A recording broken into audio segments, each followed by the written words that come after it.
ናችሁ? እግዚአብሔር ይባረክ። በጥያቄ ነው የምጀምርላችሁ።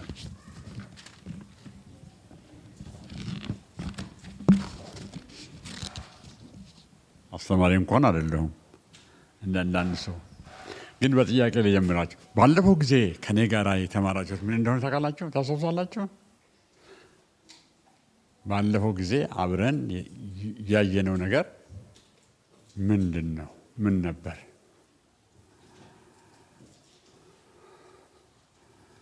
በለው አታስታውሱም? ዮሐንስ ላይ ጠቅሻለሁ። ጥሩ ነው። እሺ፣ ሌላስ?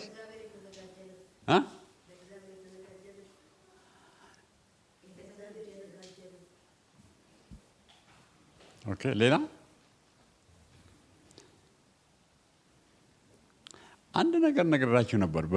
በተለይ አንድ ቃል እግዚአብሔር የእስራኤል ልጆች የእግዚአብሔርን ተስፋ ቃል ረሱ፣ ሁለተኛውን ትእዛዝ ረሱ ብያቸው ነበር። ሁለተኛ ትእዛዝ ምንድን ነው? ከሙሴ የተጻፈው ዘጸአት ምዕራፍ 20 ቁጥር 2 ላይ አንድ ነገር አለ። እግዚአብሔር አምላክህን በፍጹም ልብህ፣ በፍጹም ነፍሲ፣ በፍጹም ሀሳቤ አምልከው የሚል ነበር። እኛ ግን እዛ ላይ ቆመን የእስራኤል በተለይ የእስራኤል ንጉሥ የነበረ አካብ የእግዚአብሔርን ትእዛዝ ጥሶ እግዚአብሔርን እንዳመልኩ አድርጎ የበዓልን አምላክ አመጣ ብለን ነበር። ትዝ አላችሁን? የእስራኤል ንጉሥ በእግዚአብሔር ላይ ተንኮል ሰራ። እግዚአብሔርን አያስፈልገንም አለ። እኛ ራሳችን የራሳችንን አምልኮ እንይዛለን አለ። እንዲያውም ደግሞ ሄዶ በመጽሐፍ ቅዱስ ውስጥ በጣም የታወቀች አንዲት ሴት አገባ። ስሟም ኢዛቤል ትባላለች። ራእይን የጠቀስነው በዛን ጊዜ ነው። በራእይ ውስጥም የታወቀች ሴትዮ ናት። እሷን አገባ። እሷ ደግሞ ስትመጣ የእስራኤልን ነቢያት የእስራኤልን ካህናት በሙሉ ገደለች። ምክንያቱም ለራሷ የበዓል ካህናትን የበዓል ነቢያቶችን ስለሾመች እነሱ እነዚያን እግዚአብሔርን እንዳመልኩ ከእግዚአብሔር ፊት ቀስ በቀስ ወሰደቻቸው ብለን ነበር። አሁን ታሳብሳላችሁ? ትዝ አላችሁ? ኦኬ፣ ቀጥላለን። በዛን ጊዜ እሷ እንዲህ እያደረገች ቀሳውስት እየሞቱ ካህናት እየሞቱ እያለ ለእግዚአብሔር ደግሞ ቅናት ያለው ሰው ነበር። ለእግዚአብሔር ክብር የሚቀና፣ ለእግዚአብሔር ቤት የሚቀና፣ እግዚአብሔርን በግል የሚያውቅ፣ ከእግዚአብሔር ጋር የተመላለሰ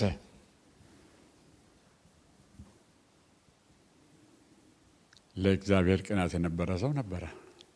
ይህ ሰውዬ ልዩ ሰው ነው። በጣም የሚገርማችሁ ነገር ከነቢያት ሁሉ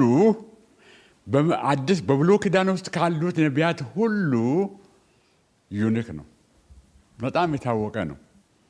ይህ ብቻ አይደለም፣ እግዚአብሔር ባሎቱ ከሱ ጋር እንዳለ በደንብ ያምን ነበረ። በሚሄድበት ቦታ ሁሉ እግዚአብሔር ከሱ ጋር እንደሆነ ያምናል። ሃሌሉያ! እንዴት ያለ መገለጥ ነው!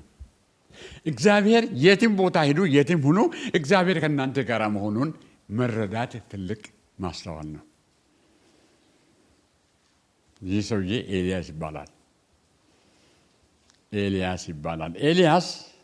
ኤልያስ የስሙ ትርጉም ኤልያስ ማለት እግዚአብሔር አምላኬ ነው ማለት ነው። እግዚአብሔር ሲበሉ እግዚአብሔር አምላኬ ነው። wherever you go የትም ብትሄዱ ምንም ብትሰሩ እግዚአብሔር አምላካችሁ ነው። አንድ ሌላ ቃል አለ ከዚህ ጋር ምናልባት የሚገናኝ ማቴዎስ ምዕራፍ 28 ቁጥር 20 ላይ ጌታ ኢየሱስ ክርስቶስ አንድ ተስፋ ቃል ተናገረ። እስከ ዓለም ፍጻሜ ድረስ እነሆ ከእናንተ ጋር ነኝ። ኢየሱስን ካመናችሁ ኢየሱስ አምላካችሁ ከሆነ ጌታችሁ ከሆነ አዳኛችሁ ከሆነ እስከ ዓለም ፍጻሜ ድረስ የትም ቦታ ብትሄዱ ኢየሱስ ከእናንተ ጋር ነው። ከፈለጋችሁ አሜን በሉ። አዎ ኢየሱስ ከኛ ጋር ነው። እግዚአብሔር ከኛ ጋር ነው። የሚገርም ነገር አማኑኤል ማለት እንኳን ራሱ ምንድነው? እግዚአብሔር ከኛ ጋር ነው ማለት ነው። ስሙም አማኑኤል ይባላል። እሱም እግዚአብሔር ከኛ ጋር ነው። እሱም ኢየሱስ ይባላል። ሕዝቡን ከኃጢአታቸው ያድናል ነው ብሎ ገና ሲወለድ ኤልያስ እንዲህ ያለ መገለጥ ነበረው። እናነባለን። ተነስተን አብረን እንቆምና መጽሐፈ ነገሥት አንደኛ ነገሥት ምዕራፍ 17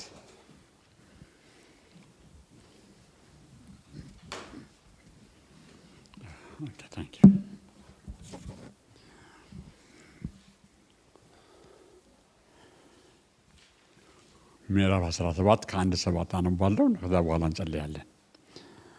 በገለዓድ ተስቤ የነበረው ተስቤአዊው ኤልያስ አክዓብን በፊቱ የቆምኩት የእስራኤል አምላክ ሕያው እግዚአብሔርን በአፌ ቃል በቀር በእነዚህ ዓመታት ጠል ዝናብ አይሆንም አለው።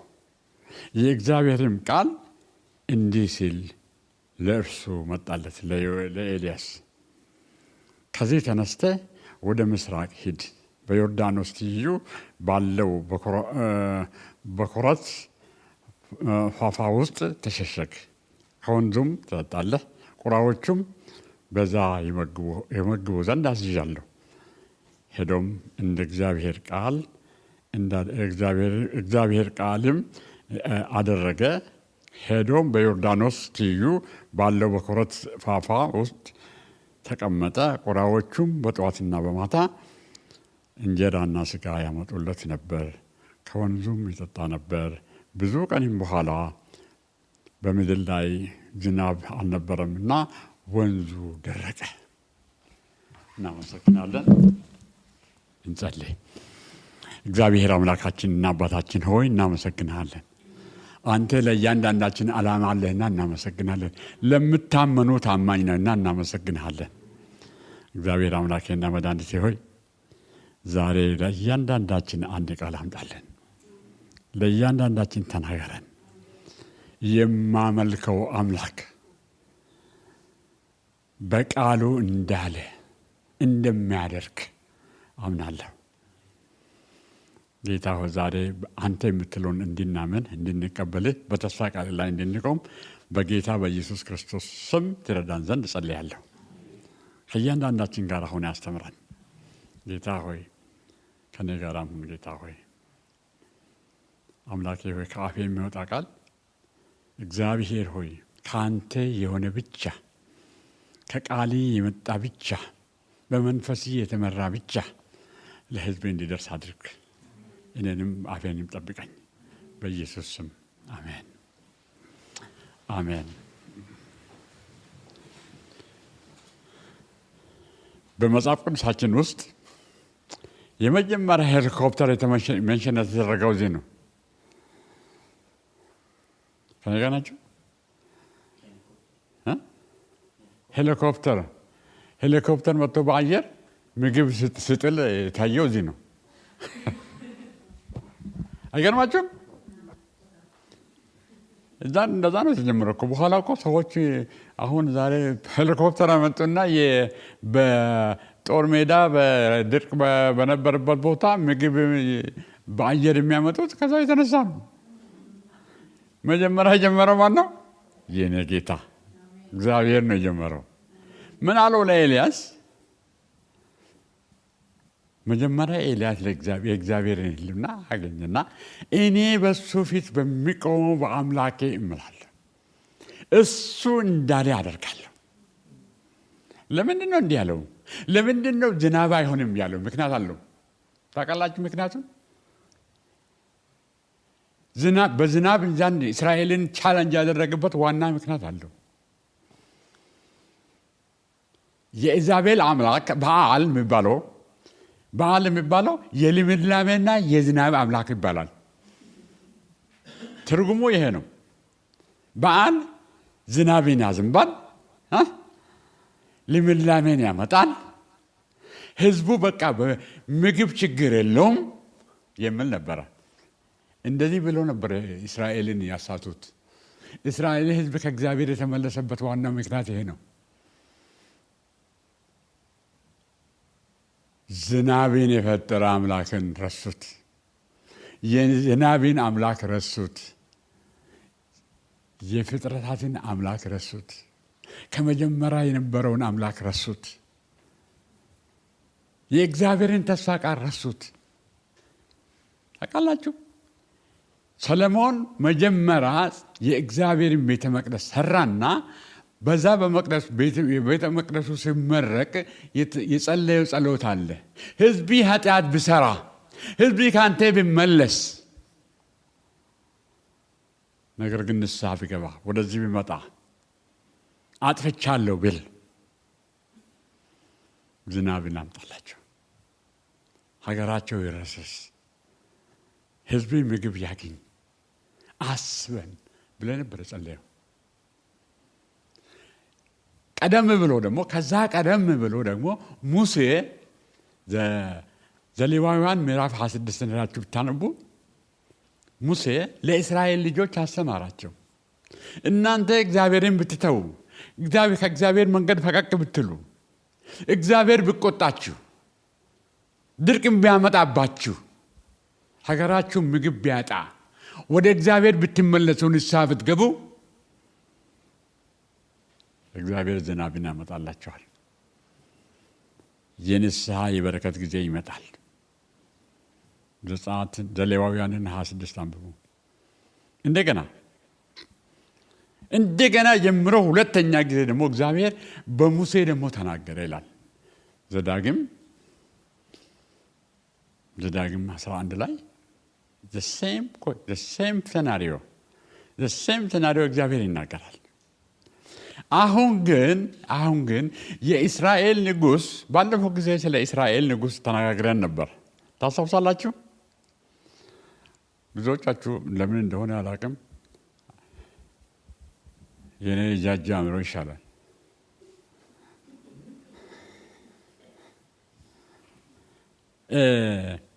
እስራኤል 10 ነገድ የእስራኤል ሀገር ይባላል። ላይ ሰሜን ያለው፣ በታች ደግሞ የቀረው 2 ነገድ ይሁዳ ይባላል። የይሁዳና የብንያም ነገድ ናቸው። እነዚህ ላይ የወጡት እንዴት ተለዩ፣ እንዴት ሁለት ሆነ ብላችሁ ጠይቃችሁ ታውቃላችሁ? ራሳችሁን ጠይቃችሁ። ለምንድን ነው እግዚአብሔር እስራኤል የሚለው ነገር እግዚአብሔር በሙሉ የእስራኤል ልጆችን እስራኤል ብሎ ጠራቸው። አሁን ግን በተለይ ከሰሎሞን በኋላ በሁለት ተከፈሉ ይላል። የእስራኤልና የይሁዳ ንጉሥ። ባለፈው ሳምንት ታስታውሱ እንደሆነ ባለፈው ሳምንት እኔ ስናገር በነበረ ጊዜ የይሁዳ ንጉሥ በነገሰ ጊዜ ይላል በእስራኤል ላይ ሌላ ንጉሥ ነገሰ፣ አክዓብ የሚባል ይላል።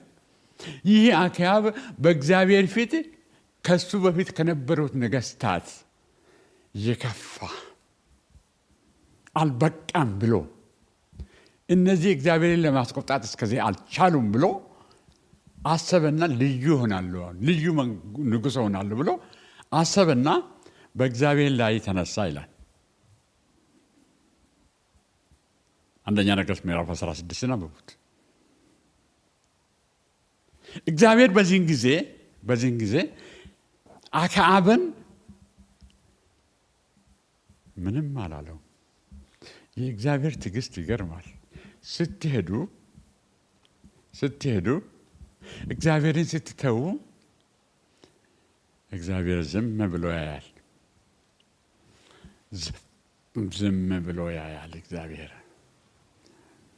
አክዓብን ዝም ብሎ ተመለከተው። አክዓብ የወርቅ አጸድ አቆመና የወርቅ አጸድ አቆመና የእግዚአብሔር ቤተ መቅደስ ውስጥ እግዚአብሔር የሚመለክበትን ቦታ ለወጠውና በዛ በወርቅ ባቆመው ወርቅ ምስል ይህ አምላካችሁ ነው፣ ከግብፅ ያወጣችሁ አምላካችሁ ነው፣ እሱን አምልኩ አላቸው። እኔ የህዝቡም አላውቅም እንዴት ከግብፅ ያወጣችሁትን አምላክ አምልኩ ስላቸው እዚሁ ሰርተው እዚህ ፊት ለፊታቸው አስቀምጦ እንዲህ ስላቸው እንዴት ተቀበሉት?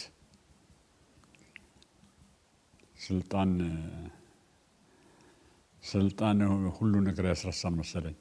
ንጉሱ ካለ እሱ ካለ ብሎ የወርቅን ምስል ማምለክ ጀመሩ ይላል በእግዚአብሔር ቤተ መቅደስ ውስጥ። በዚህ ጊዜ ነው አሁን አክዓብ የበዓልን አምላክ አምጥቶ ይህ በዓል የሚባለው አምላካችሁ ነው፣ ዝናብን ያዘንብላችኋል፣ የልምላሜ አምላክ ነው፣ ምንም የምታጡት ነገር የለም፣ እሱን አምልኩ አላቸው።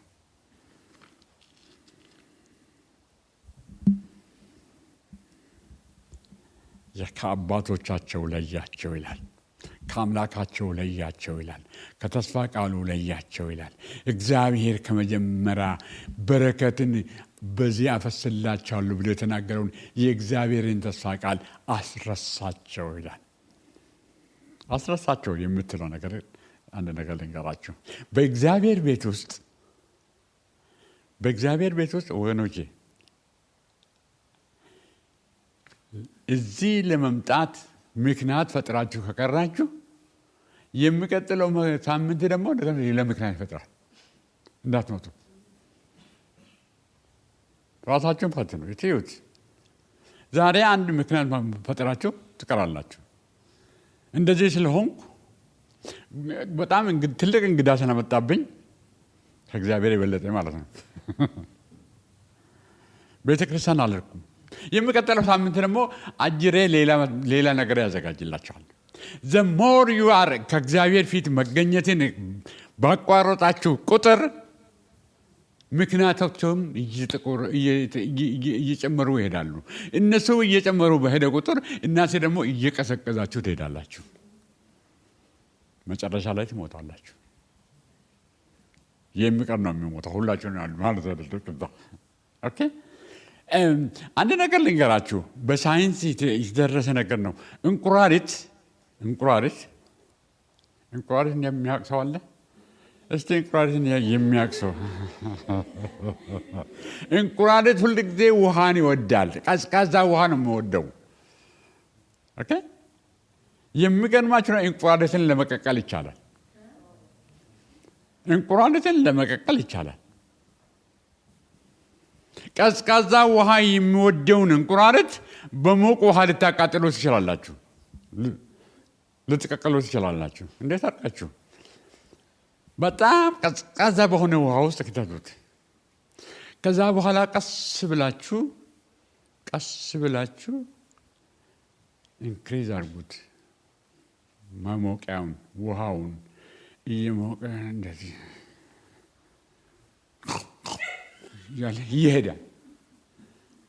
እየሄደ ስል ውሃ ይሞታል። ምን ልላችሁ ነው? ከእግዚአብሔር ጋር ማቋረጥ፣ ከእግዚአብሔር ጋር ግንኙነታችንን ካቋረጥ፣ ከእግዚአብሔር ቤት መምጣትን ካቋረጥ፣ ሁሉን ነገር እየተውነ ስንሄድ እንሞታለን። አንድ ሽማግሌ አንድ ጊዜ ለአንድ ወጣት ቤተክርስቲያን ስለመምጣት ነገር በጣም አስቸገረውና እንደው እዛ ቢሄድም በቃ ምክር ይጠይቃል። እዛ ቢሄድም አልተባረኩም፣ ቤቴ አልተባረኩ። በኋላ ሽማግሌውን እሳት ሞቃል። የዚህ ሀገር ድሮ አሁንማ ሁሉም ኤሌክትሮኒክ ሆነዋል። አርቲፊሻል ኢንቴሊጀንስ አንዱን እንጨት አወጣና እዛ አስቀመጠና ያነጋግረዋል። ያነጋገር ከወጣቱ ጋር ቆየና ከአንድ 15 ደቂቃ በኋላ አየህ ልጄ ይህንን እንጨት አለ ከእሳቱ ስላወጣሁት እዛው ውጪ ሲያስቀመጥኩት ይነዳል እንደቅድም ለሌሎቹ ይነዳል አይነድም አለው። አንተም እንደዛ ነው። ከእግዚአብሔር በተለየ ቁጥር ከእግዚአብሔር ፌሎሺፕ ከህብረቱ በተለየ ቁጥር እየሞትክ ነው የምትሄደው። ወደ ኤልያስ እንመለስ። ኤልያስ በአምላኩ ተገደራደረ ይላል። እኔ ፊት ለፊቱ የቆምኩት አምላክ፣ እኔ የማመልከው የእስራኤል አምላክ፣ እኔ የማገለግለው የእስራኤል አምላክ በቃሌ ካልሆነ በስተቀር በዚህ ሀገር ዝናብ ጠል አይሆንም ማለት አይሆንም። ዝናብ አይዘንብም እንዴ? የዝናብና የልምላሜ አምላክ እያመለክን አሉ ዘራፍ። የዝናብና የልምላሜን አምላክ እያመለኩ አንድ ሰው ቆመና ለእግዚአብሔር ዝናብ ጠል አይሆንም ማለት አይሆንም።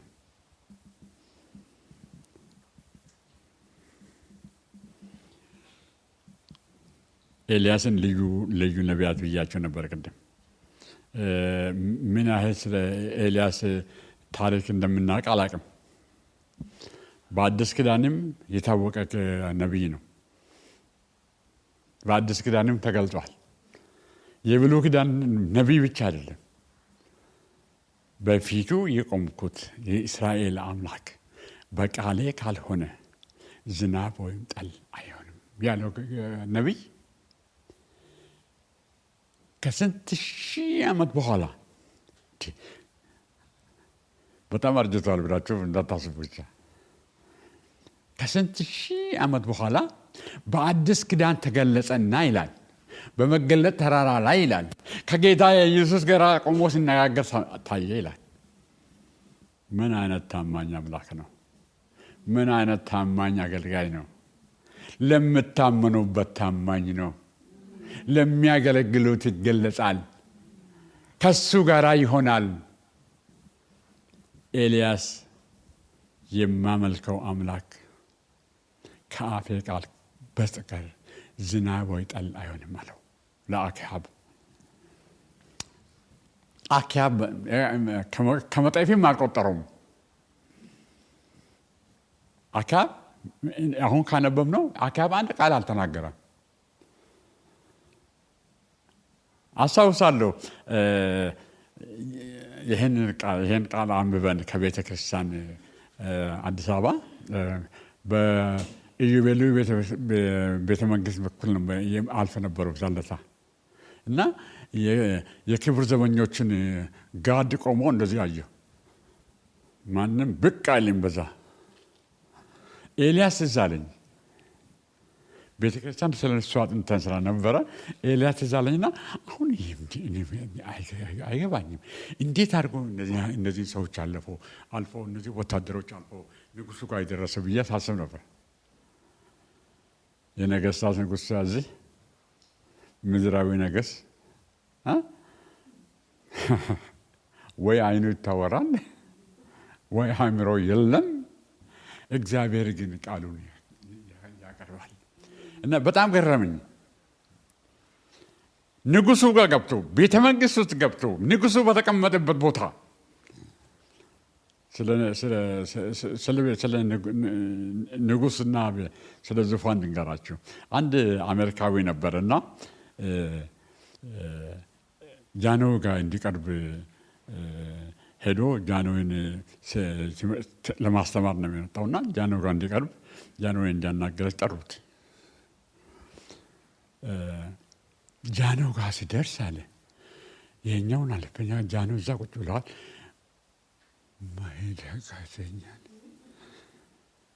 መሄድ አቃተኝ። ግርማ እንዲያረግኛል።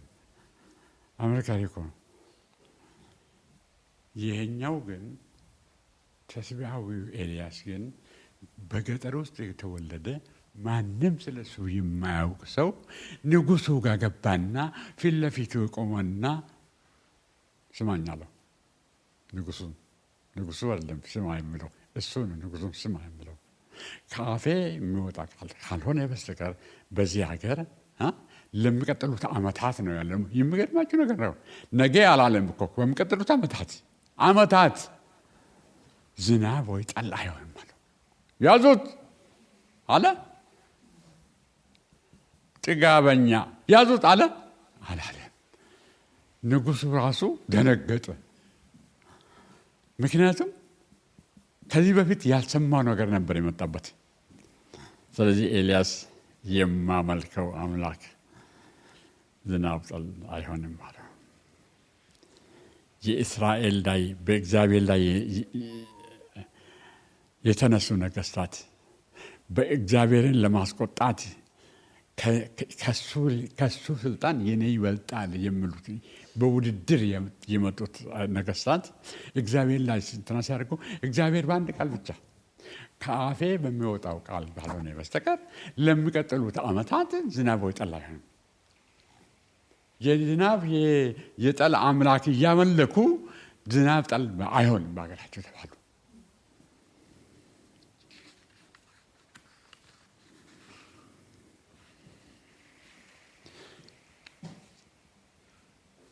በዛን ጊዜ ኤልያስ እንዲህ አድርጎ ኤልያስ ይህንን አዋጅ ንጉሱ ተናግሮ በሄደበት ጊዜ አንድ የተከሰተ ነገር አለ በአገር ውስጥ። በክርስቲያኖች ላይ የተደረገ ነገር አለ። ክርስቲያኖች አይደሉም፣ እስራኤላውያን ላይ ነው። ወደኛ ላመጣ ነው።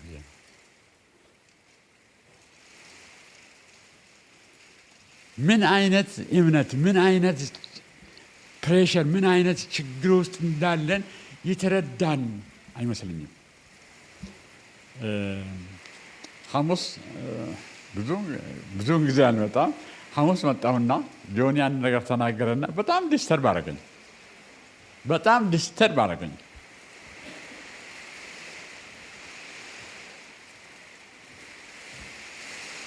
በእኛ ላይ ዛሬ የሚደርስ ጫና አለ። በልጆቻችን ላይ የሚደርስ ጫና አለ። ልጆች ያላችሁ እንደሆነ በእኛ በህይወታችን ላይ በኢንክሪዝ እየሆነ የመጣ ጫና አለ። በእምነታችን ላይ ጫና አለ። ምን ያህል ለዛ ጫና እንደተዘጋጀን አላውቅም። ለመወጣት፣ ለመከራከር፣ ለመቆም እግዚአብሔር ታማኝ አምላክ ሆኖ እያለ ለእግዚአብሔር ታማኝ ሆነን ለመቆም ምን ያህል እንደተዘጋጀን አላውቅም። ቻሌንጅ ላድርጋችሁ። ብዙ ሚሊዮን የሚሆኑ ክርስቲያኖች ዛሬ በስደት ላይ ነው ያሉት። ዛሬ ስንት ክርስቲያን እየተሰደደ ያለ እንደሆነ ታውቃላችሁ? ዛሬ ኤኒባዲ ኖውስ ዘ ፊገር? የምታውቁ ሰዎች አላችሁ? 365 million people. Hello?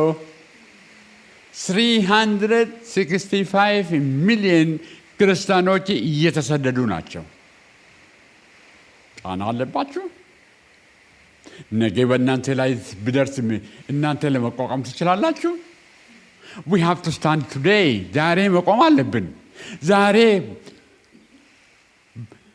እዛ የሚወራው እዚህ ቢመጣ ምንድን ነው የምናደርገው? ለመታሰር ዝግጆች ናቸው?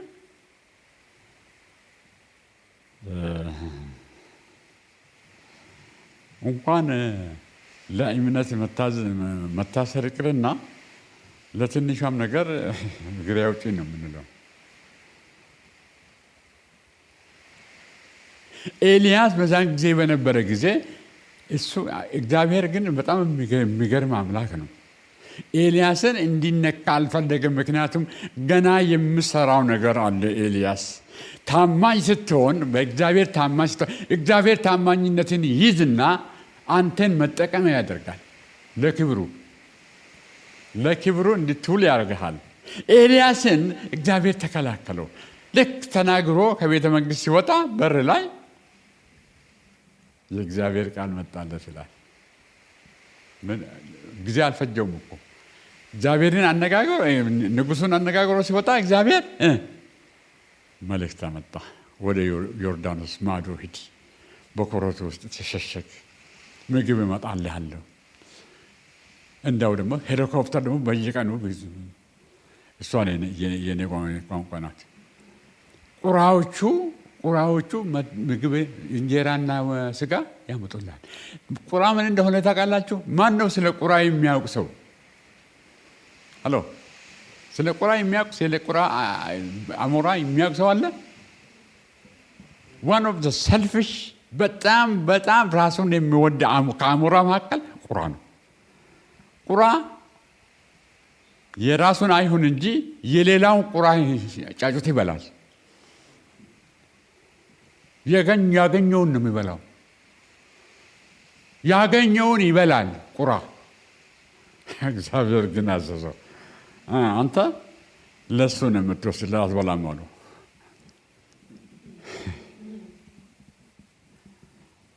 ለራሱ ይዞ ጠብ፣ ጠዋትን ጠብ፣ ማታም ጠብ። እግዚአብሔር ሳዝ ለእግዚአብሔር ይሄው ክፉ የሆነ እንኳን ደግ ነገር ይሰራል። ገርማቸው እግዚአብሔር ይባረክ። የእግዚአብሔር ታማኝነት ልዩ ነው። ምን ሆነ?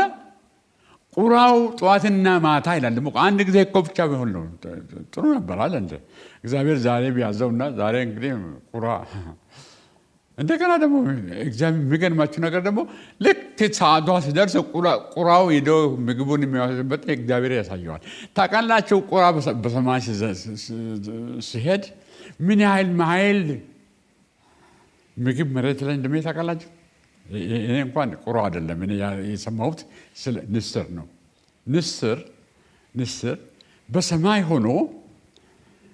ሆኖ 15 ኪሎ ሜትር ርቀት ላይ ጥንቸልን ያያል። 15 ኪሎ ሜትር አዌት ጥንቸልን ያያል። ከዛ ከ15 ኪሎ ሜትር ዲሴንድ አድርጎ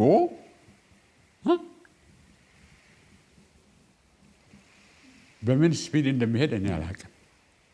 ቀብ ያደርጋል። ቁራን እግዚአብሔር አዘዘው ይላል። ቁራ ጠዋትና ማታ እግዚአብሔር ለኤልያስ ያዘጋጀው ምግብ እየመጣ እየወሰደ ያቀርበዋል። እየመጣ እየቀረበ ያመጣለታል። እግዚአብሔር ቁራን ካዘዘ በኋላ እግዚአብሔር ቁራን ካዘዘ በኋላ ቁራ አይደለም መጀመሪያ ያቆመው። ምንድን ነው ያቆመው? መጀመሪያ ለኤልያስ የቆመው ነገር ምን እንደሆነ ታውቃላችሁ? አሁን ቅድም ካነበብ ነው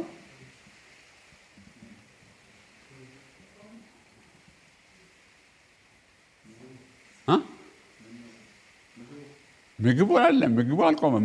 ቁራው እኮ ነው የሚያመጣው። ቁራው እኮ ምግቡን ያመጣል ሁሉ ጊዜ። ግን መጀመሪያ የቆመ ነገር ነበረ። በሁኔታው ኤልያስ በተናገረው ኤልያስ በተናገረ ውሃው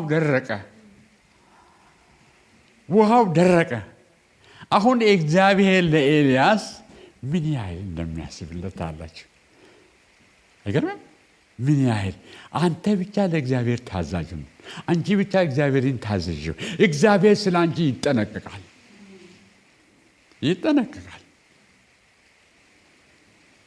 ሸለቆ ይሞላዋል። ዝናብ በሌለበት ሸለቆ ይሞላል። እግዚአብሔር ኤልያስን ዛሬ አልናገረም። እሱ ምናልባት የሚቀጥለው ሳምንት የሚቀጥለው ጊዜ ይሆናል። ኤልያስን ውሃው ሲደርቅ እግዚአብሔር ለኤልያስ ቃል መጣለት። አሁን እዚህ ያለው ሁኔታ አልቋል። ሄሊኮፕተሩ ቤንዚን አልቆበታል።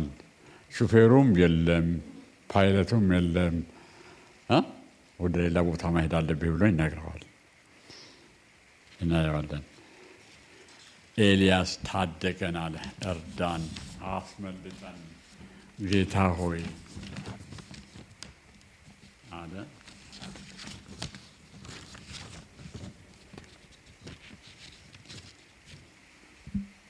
ኤልያስ ለእግዚአብሔር ታዘዘ። ኤልያስ የእግዚአብሔርን ፈቃድ ፈጸመ። ኤልያስ ለእግዚአብሔር ቆመ። ኤልያስ እስራኤልን ጉድ ላይ ደረሳቸው። ምንድን ነው የሆነው? ይህም ምዕራፍ ከመጨረሳችን በፊት ወደ ቁጥር 8 አንስተን ብናነብ እግዚአብሔር ለኤልያስ ሌላ ነገር አደረገለት ይላል። ከእስራኤል አወጣው። የእስራኤል ሕዝብ የእስራኤል ነገድ እግዚአብሔርን ስለካዱ፣ እግዚአብሔርን ስለማያውቁ፣ እግዚአብሔርን ስለማመልኩ እግዚአብሔር ከእስራኤላውያን ጋር ምንም ጉዳይ የለውም። ለዓላማ ለእግዚአብሔር ሳትታዘዙ፣ ለእግዚአብሔር ሳትኖሩ፣ እግዚአብሔርን ሳታከብሩ ስትቀሩ እግዚአብሔር ከእናንተ ጋር እሱም ይተዋቸዋል እስክትመለሱ ድረስ እስክታመልኩ ድረስ። ምን ሆነ? ኤልያስን ከእስራኤል አውጥቶ ወደ ሲዶማውያን አገር ላከው ይላል። አይገርማችሁ? ለምን? ከእስራኤል ባልቴት የለችም እንዲህ እግዚአብሔርን ለማገልገል ፈቃደኛ የሆነች አንድ ሰው ታታ ነው ዋይ? እግዚአብሔር በእስራኤላውያን እሱን ለማምለክ፣ እሱን ለመታዘዝ፣ ለእሱ ለመኖር ስላልፈለጉ ስላልቻሉ እግዚአብሔር ከእነሱ ተዋቸውን። እግዚአብሔር አይተውን ወገኖቼ፣ እግዚአብሔር አይተውን። እባካችሁ እግዚአብሔር አይተወኝ በሉ። እግዚአብሔር ካልተወን፣ እግዚአብሔር ከኛ ጋር ከሆነ፣ እግዚአብሔር ይሟገትልን ከሆነ፣ እግዚአብሔር ያሳየን ከሆነ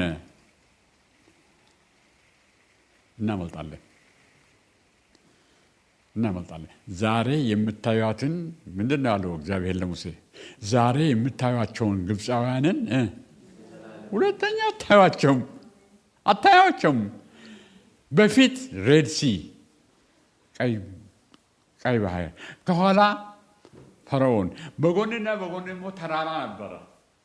ከግብፅ ሲወጡ መፈናፈኛ ቦታ አልነበራቸውም። ወደዛ ለመሸሽ አይችሉም። ወደዚህ ለመወደሉ አይችሉም። ወደ ኋላ ሲመለሱ ጠላቶቻቸው ናቸው። ጮሁት ሙሴ ላይ። እግዚአብሔር ሙሴን አለው ዝም በሉ በላቸው። እስከ ዛሬ ድረስ የምታዩቸውን ተመልሳቸው ወደ ኋላ እዩዋቸው። የምታዩቸውን እነዚህን ግብፃውያንን ሁለተኛ አታዩቸውም። አቤት ሃሌሉያ!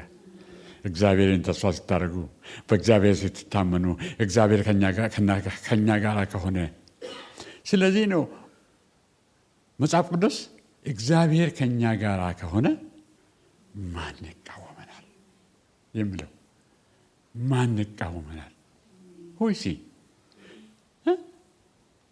እግዚአብሔር ከኛ ጋር ከሆነ ማን ይቃወመናል የሚለው። እግዚአብሔር ኤልያስን ከዚህ ተነሳና ወደ ምስራቅ ሄዳለሁ፣ ወደ ሰዶማውያን አገር ሄዳለሁ። ሰዶማውያን የሚገርማችሁ ነገር ሰዶማውያን ጋር ሲሄድ ደግሞ አንዲት አሮጊት እግዚአብሔር ቀደም ብሎ ነግሯታል። ለቁራ የተናገረ ጌታ ዛሬ ደግሞ ከሃዲ ወደ ሆነችው እግዚአብሔርን ወደማያውቁ ቤት ገባ። እግዚአብሔር ለባልቴቷ ለኤልያስ እንድትጠነቀቅለት፣ እንድትመግበው፣ እንድትንከባከበው ነገራት ይላል። እሷ ደግሞ የመጨረሻ ቄቷ እራትን እየበላው ዛሬ ከልጄ ጋር እራት በልተን ጤና ይስጥልኝ መሞታችን ነው ያለች ተስፋ ቆርጣ ነው ያለችው። ተስፋ ቆርጣ እያለች ኤልያስ መጣ። አያትና ጤና ይስጥልኝ ምኑ ጤና ነው ወንድሜ? ጤና ይስጥልኝ አለች። እባክህ በአንድ ብርጭቆ ውሃ ስጭኝ አላት። አንድ ብርጭቆ ውሃ። ትዝ ይለኛል በወለጋ ሀገር ነው፣ በሱዳን እና በኢትዮጵያ መካከል በረሃ ነው። ወደ በረሃ እየሄደ ነው። አንድ ወንጌላዊ ነው። አንድ መንደር ደረሰና እባክሽ ውሃ ስጭኝ አላት ሴትዮዋ። ውሃ ቀድታ አመጣችለት። መንገድ ላይ ነው ያለው። ውሃውን ስታመጣለት ውሃውን እጇ ከመቀበሉ ከነ እጇ ያዘና ከነ ውሃው ጌታ ኢየሱስን ታውቂያለሽ ወይ አላት። አላውቅም። ልንገርሽ አላት። አይ ሴቶች ደግሞ በጣም ተጠራጣሪዎች ናቸው። እሷ ከእሱ ጋር ከአንድ ወንድ ጋር ስትናገር ሌላ ደግሞ ያየች ማንን ነው የምታናግረው? ያ ያሉ እንደዚህ በኋላ አንቺም ነይ አላት። በኋላ እነዚህን ሁለቱን ሴቶች መሰከረላቸውና በጣም ደስ አላቸውና ቡና ጠጣ አሉት። ቡና ጠጣ ሲሉ ቡና ለመጠጣት ይሄዳል። እኛ አካባቢ ደግሞ ቡና ሲጠራ ጎረቤት ሁሉ ይጠራል። ጎረቤት ተጠርቶ ቡና ለመጠጣት ሲመጡ ለእነሱ ደግሞ መሰከረላቸው። ሁላቸው ኢየሱስ እኔን ለውጦአል፣ አንተንም አንቺንም ይለውጣል አለ ብሎ መሰከረላቸውና ሁሉም ጌታን አገኙ። ቤተ ክርስቲያን መሰረተ። እዛ ሄደ፣ እነሱን አልፎ ሄደ እና በረሃ ውስጥ ደግሞ ሄዶ ይሄ እነሱን አልነግራቸውም። ግን ሌላችሁ የፈለግኩት ምንድን ነው? ይህ ሰውዬ የኤልያስ ነገር እንዴት ታዩ ብዬ ነው። እባክሽ አንድ ብርጭቆ ውሃ ስጪኝ ብሎ ለመናት። አየችና አዘነችለትና እሺ ብላ ትሄዳለች። በነገራችን ላይ ውሃው እያመጣች ደግሞ ትንሽ እንጎቻ ደግሞ ለእኔ ደግሞ ስሪልኝ አላት። አይ አበዛኸዋንማ፣ የለኝም እኔ እኮ የመጨረሻ ምግቤን ከልጄ ጋር በልቼ ሊሞት የመጨረሻ ዱቄቱም ዘይቱም ሁሉ የመጨረሻ እሱን ለልጄ ጋር ሊበላ ነው የሄድኩት። ወንድሜ ለአንተ የለንም አለችው። ኤልያስ አይዞሽ አላት። መጀመሪያ ለእኔ ጋግሪና ዘይቱም ዱቄቱም አልቅም አልቅም። ለእግዚአብሔር ስትታዘዝ አልቅም። ለእግዚአብሔር ተስፋ የሰጣችሁ እግዚአብሔርን የተማመናችሁ እንደሆነ አያልቅም። በረከቱ አያልቅም። ፕላኑ አያልቅም። ተስፋ ቃሉ አያልቅም። ሃሌሉያ! አያልቅም። ለእኔ ብቻ አላት። ሄዳ ነገርም ነገር እኮ ይታያችኋል። አንብቡት ፕሊዝ። ምዕራፍ 17ን አንብቡት፣ በደንብ አንብቡት። ሄዳ አወጣችውና እንዳርጋ ጋግራ አለች። አየች። ቅድም እኮ እንዲህ አፍሳ ስታላቅ ያለቀ መስሏታል። አሁንም አለ፣ ዘይቱም አለ፣ እንደገና ነገም አለ፣ ከነገ በኋላም አለ፣ እቀጥላል አለ። ለእግዚአብሔር ብቻ ታዘዝ። እግዚአብሔርን ብቻ አስቀድም። ለእግዚአብሔር ብቻ ስጡ። እጃችሁን ከሰጣችሁ እግዚአብሔር አይተዋችሁም። ሴትዮዋ የሰማይ በረከት ቤቷን ሞላ። የእግዚአብሔር ሰው እንደሚመጣ ታውቅ ነበርና ይላል። መጨረሻ ላይ የእግዚአብሔር ሰው ብላ አምና ምግቡን እየጋገረችው እያበላችው ያለ አንድ ነገር ደግሞ ተከሰተ በኤልያስ ላይ። ፎር ዘ ፈርስት ታይም በብሉይ ኪዳን ውስጥ በኤልያስ ላይ የደረሰ ትልቅ ኢንሲደንስ አደጋ መጣ። ታሳብሳላችሁ? ሴትዮዋ እኔና ልጄ ብቻ በልተን እንሞታለን አለችው። እሱ ብቻ ነው የቀረው። ልጁ ሞተ። ከጊዜ በኋላ ነው፣ ብዙ ከቆዩ በኋላ ነው። እግዚአብሔርን ሰው ካወቀች በኋላ ነው።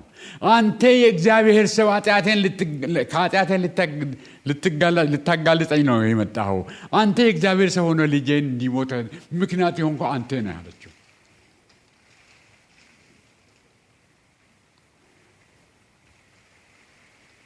ወገኖቼ ለእግዚአብሔር ስትታዘዙ ምክንያት ብትሆኑም ምክንያቱ የእግዚአብሔርን ክብር ያመጣል እንጂ እናንተ አትሸነፉም።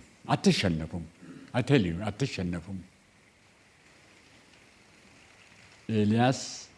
ኤልያስ ልጇ ሞቶ ኤልያስ ላይ ስትጮህ ኤልያስ ምንድን ነው ያለው? መጀመሪያ ሲመጣ አንድ እንጎቻ ስጪኝ፣ መጀመሪያ ብርጭቆ ውሃ ስጪኝ ነበር ያለው ጠየቃት። አሁን ደግሞ የሞተው ልጅሽን አምጪልኝ አላት። ስጪኝ፣ ሬሳሽን አምጪልኝ፣ ህይወት እዘራበታለሁ። ሃሌሉያ። ያንን ልጅ የሞተውን ልጇን ወሰደና ጸለየለትና በሱ ላይ እጁን ጫንና ልጁን ፈወሰው። ነፍሱ ተመለሰች። እንኪ ልጅሽን ውሰጂ አላት። እግዚአብሔር ይመስገን። በእግዚአብሔር ታመን፣ በሱም ታመን፣ ተሰማራ። እግዚአብሔር ያከናውንልሻል።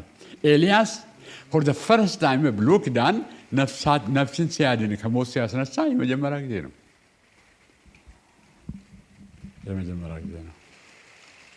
ኤልያስ ለእግዚአብሔር ታዞ ኤልያስ እግዚአብሔርን አስቀድሞ ኤልያስ ሁል ጊዜ በእግዚአብሔር ፊት የሚመላለስ ሰው የእግዚአብሔርን ዓላማ የእግዚአብሔርን ፈቃድ የሚያከናውን ነቢይ እንደሱ ያለ አልነበረም።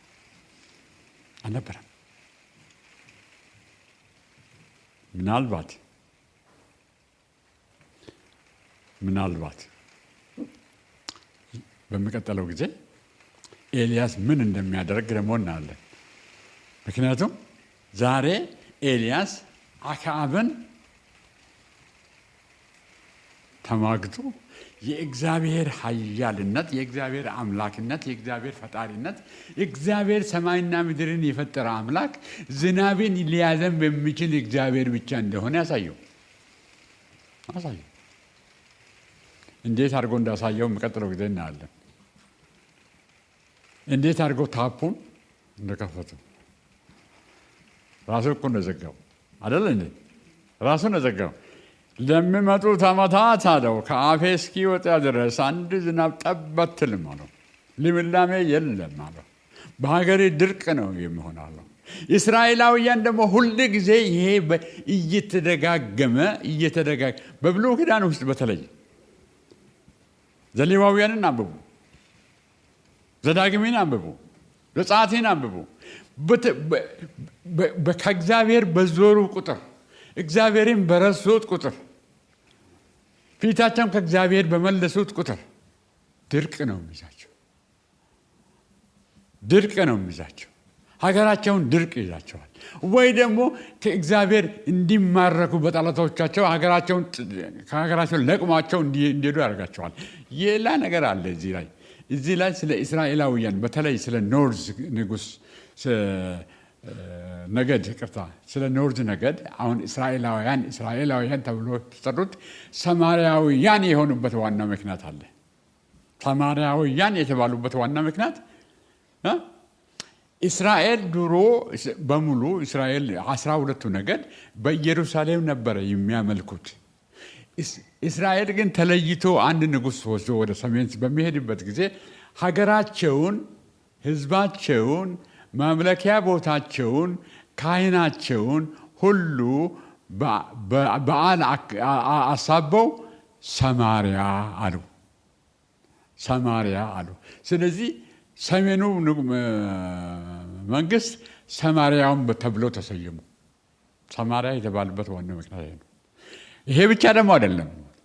ደግሞ ኢንተር ማሬጅ ደግሞ ከዓለማውያን ጋራ መጋባትና በኋላ ዘራቸውን እየቀየጡ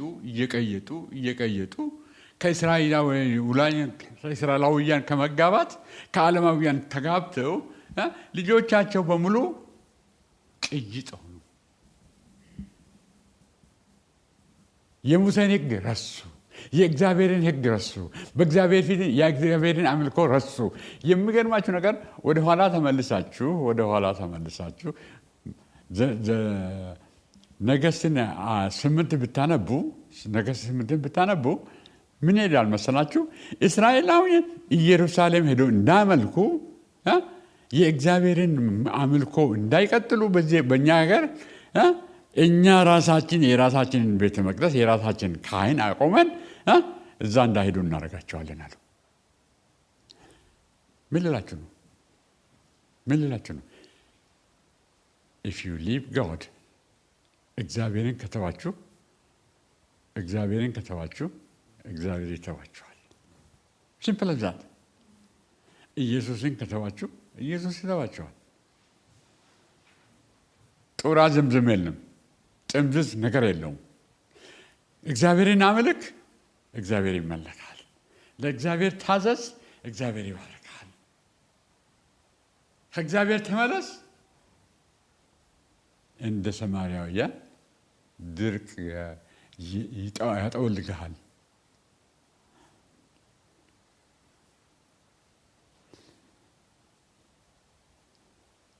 ኤልያስ በአምላኩ ተማምኖ ኤልያስ በአምላኩ ጸንቶ ቆሞ ኤልያስ ሰማይን አሰካው። ሰማይን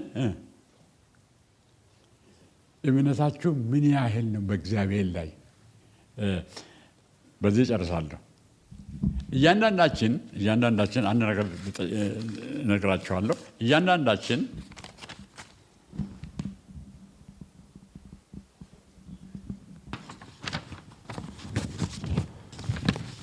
ብዙ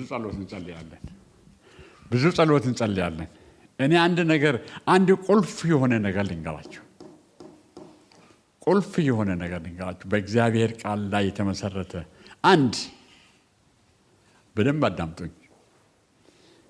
ማቴዎስ ምዕራፍ 28 ቁጥር 20 ላይ ኢየሱስ ነው ያለው ይሄንን፣ እኔ እስከ ዓለም ፍጻሜ ድረስ ሁል ጊዜ ከእናንተ ጋር ነኝ። ከኔ ጋር ነው በሉ። እስከ ዓለም ፍጻሜ ድረስ ኢየሱስ ከኔ ጋር ነኝ በሉ። ኢየሱስ ከኔ ጋር ከሆነ ኤልያስ በፊቱ በሚቆመው እግዚአብሔር አጠገቡ ቆሞ በሱ ኃይል የምናገር ነው መሰለኝ። በፊቱ በቆምኩት ላንተ ነው የምናገረው። በፊቱ የሚቆሙ በእግዚአብሔር ነው። አይ ኖ ሐዋርያ ጳውሎስ አይ ኖ ሁም አይ ብሊቭ ይላል። ያመንኩትን አውቃለሁ። አይ ኖ እስቲ አይ ኖ በሉ። አውቃለሁ በሉ። ጌታዬን አውቀዋለሁ በሉ። ኢየሱስን ካወቃችሁ አውቀዋለሁ በሉ። ካወቃችሁ ደግሞ በሱ ጸንታችሁ ቁሙ። ከቆማችሁ ደግሞ በእምነት እሱ ጋር ተነጋገሩ። እንደ ኤልያስ ዛሬ የሚሰውላችሁ ነገር ቢኖር እሱ ነው። በፊቱ በቆምኩት ባመንኩት በእግዚአብሔር ልጅ በኢየሱስ ክርስቶስ ቆማለሁ። ሃሌሉያ! በሱ ቆማለሁ። የፈለገው ቢመጣ በሱ ቆማለሁ። ዛሬ ትቆማላችሁ። ዛሬ በኢየሱስ ክርስቶስ አምናችሁ ትቆማላችሁ። whatever happens ትቆማላችሁ። ነገሮቹ ባይሳካ ትቆማላችሁ። እኛ ብዙውን ጊዜ ነገሮቹን የምንለካው በምድራዊ ነገር ነው፣ በሁኔታ ነው። በሁኔታ አይለካም። እግዚአብሔር አይለካም በሁኔታ። let me assure you አይለካም። እግዚአብሔር ያለውን ያደርጋል። እግዚአብሔር አደርጋለሁ ያለውን ያደርጋል ካመናችሁ።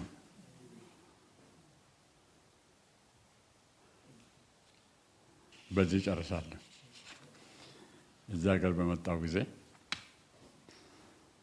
በጣም በእግዚአብሔር በጣም በመተማመን ነው እዚያ ሀገር ደረስኩና እዚያ ሀገር ስመጣ ስራ ሰጡኝ። ይህን ስራ አልሰራም አልኳቸው። ጥጋበኛ አልኩ። ትናንትና ሕፃን ነበር። ዛሬ ደግሞ አንተ ደግሞ ማን ነህ እንዳይሉ አልሰራም አልኳቸው። ለምን? እኔ የተማርኩት ትምህርት አለ፣ በተማርኩት ነው የምሰራው እንጂ አንተ በሰጠኝ አልሰራም። እግዚአብሔርን እተማመን ነበር። እግዚአብሔር ያንን ሁሉ መንገድ ያንን ሁሉ በረሃ አቋርጬ ሲመጣ እጄን ይዞ መራኝ ጌታዬ።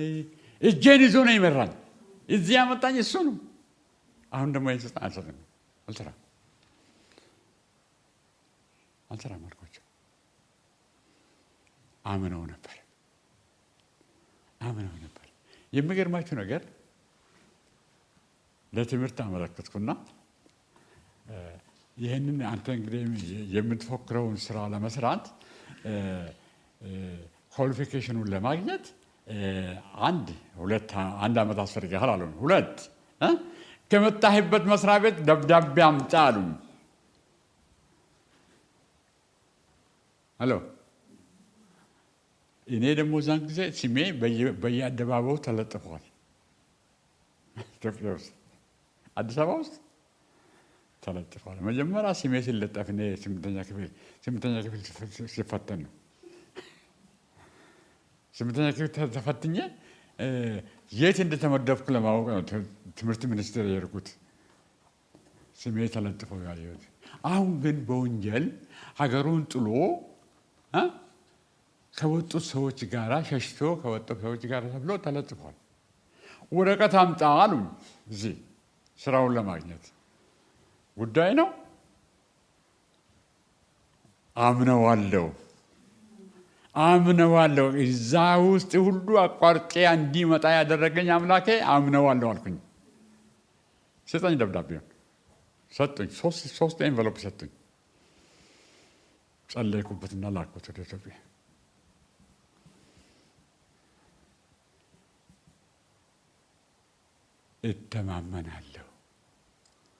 እተማመናለሁ፣ ከአንተ ጋር ሆናለሁ።